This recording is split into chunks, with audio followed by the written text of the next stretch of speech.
아침에도 하나님의 은혜를 사모하여 기도의 자리에 나오신 모든 성도님들을 환영하고 축복합니다.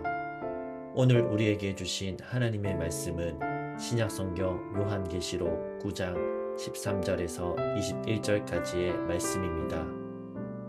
여섯째 천사가 나팔을 불매 내가 들으니 하나님 앞 금제단 네 뿔에서 한 음성이 나서 나팔 가진 여섯째 천사에게 말하기를 큰 강 유브라데에 결박한 내 천사를 놓아주라 하매 내 천사가 놓였으니 그들은 그 년, 월, 일, 시에 이르러 사람 3분의 1을 죽이기로 준비된 자들이더라.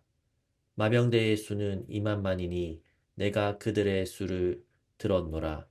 이 같은 환상 가운데 그 말들과 그 위에 탄 자들을 보니 불빛과 자줏빛과 유황빛 호심경이 있고 또 말들의 머리는 사자 머리 같고 그 입에서는 불과 연기와 유황이 나오더라.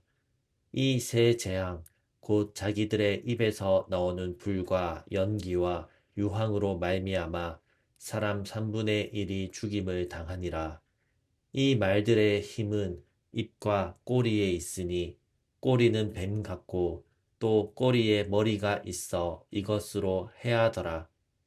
이 재앙에 죽지 않고 남은 사람들은 손으로 행한 일을 회개하지 아니하고 오히려 여러 귀신과 또는 보거나 듣거나 다니거나 하지 못하는 금, 은, 동과 목석의 우상에게 절하고 또 그 살인과 복술과 음행과 도둑질을 회개하지 아니하더라. 아멘. 오늘 우리가 함께 살펴볼 요한계시록 9장 13절부터 21절까지의 말씀은 인류의 극심한 죄악과 심판에도 불구하고 회개하지 않는 완악한 본성을 극명하게 보여줍니다. 이 본문은 우리에게 매우 중요한 질문을 던집니다. 이 심판의 때에 우리는 과연 어디에 서 있는가? 사랑하는 성도 여러분, 오늘 말씀은 여섯째 나팔이 울리자 금제단에서 한 음성이 흘러나오는 장면으로 시작됩니다.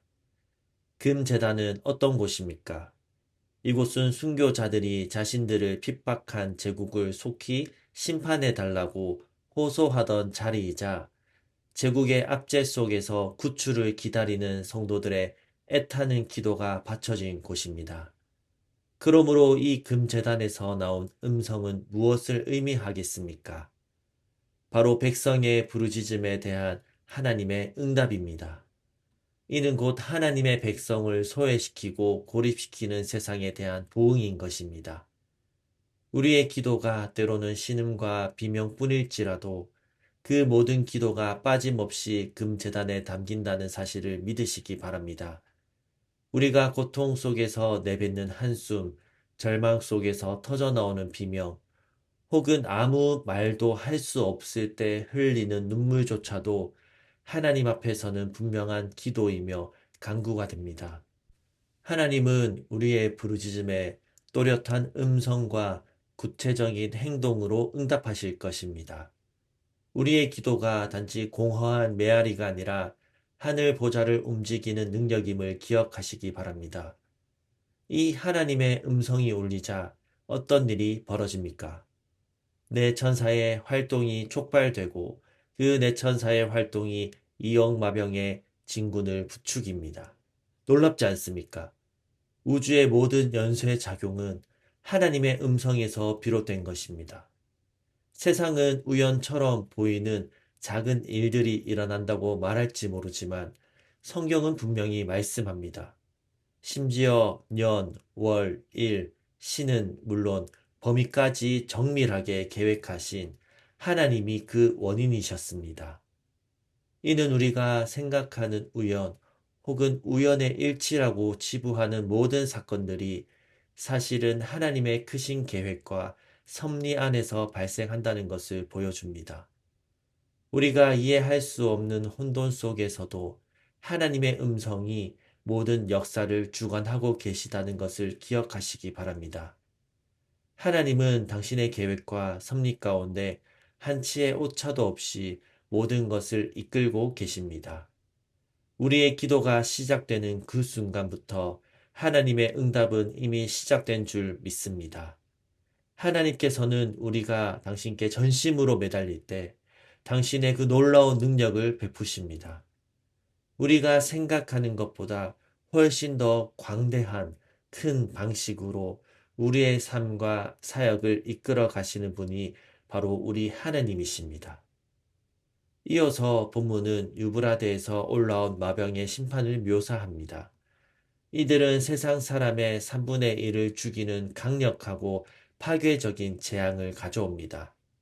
이들의 모습은 입에서 나오는 불과 연기와 유황, 꼬리에 달린 머리로 사람을 공격하는 황충과 같은 사탄의 군대임을 보여줍니다. 이것은 무엇을 상징합니까? 한때 기세등등하여 로마를 두려움에 떨게 했던 유브라데 강 너머 파르티아 마병의 모습처럼 이 땅에 어떤 강대한 권세와 힘도 영원하지 않다는 것을 보여주는 것입니다. 영원히 건재할 것만 같았던 로마에게도 약점이 있었고 끝이 보이지 않는 고난에 놓여 있는 것 같았던 교회에게도 소망이 있었습니다. 우리가 살고 있는 이 시대에도 수많은 강대국과 강력한 권력자들이 존재합니다. 그러나 세상의 힘은 유한하고 하나님의 큰 그림 앞에서 한시적이고 제한적일 뿐인 것입니다. 아무리 무서운 강력한 짐승이라도 할지라도 때가 있고 하나님이 제한하신 그 때와 영역을 넘어설 수 없는 것입니다. 이는 우리에게 세상의 권력이나 부, 명성에 대해 지나치게 의지하거나 두려워할 필요가 없음을 분명히 알려주는 것입니다. 사랑하는 성도 여러분, 사탄의 질서를 따라 축적된 부와 힘과 명성은 결국 사탄에 의해 한순간에 짓밟힐 것입니다. 사람들이 귀신과 우상, 금, 은, 동, 목석으로 만든 것을 숭배하며 쌓아 올린 모든 것은 결국 무의미해질 것입니다.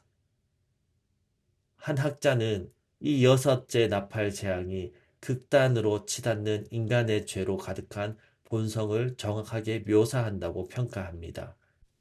이러한 심판의 메시지는 우리가 무엇을 의지하며 살아가야 하는지에 대한 분명한 경고입니다. 세상의 화려함과 성공이 우리를 만족시킬 것 같지만 솔로몬의 고백처럼 그것은 결국 헛된 것에 불과합니다. 영원할 것 같은 세상의 가치들이 한순간에 사라질 수 있음을 우리는 역사 속에서 그리고 오늘날의 세상에서도 끊임없이 목격하고 있습니다.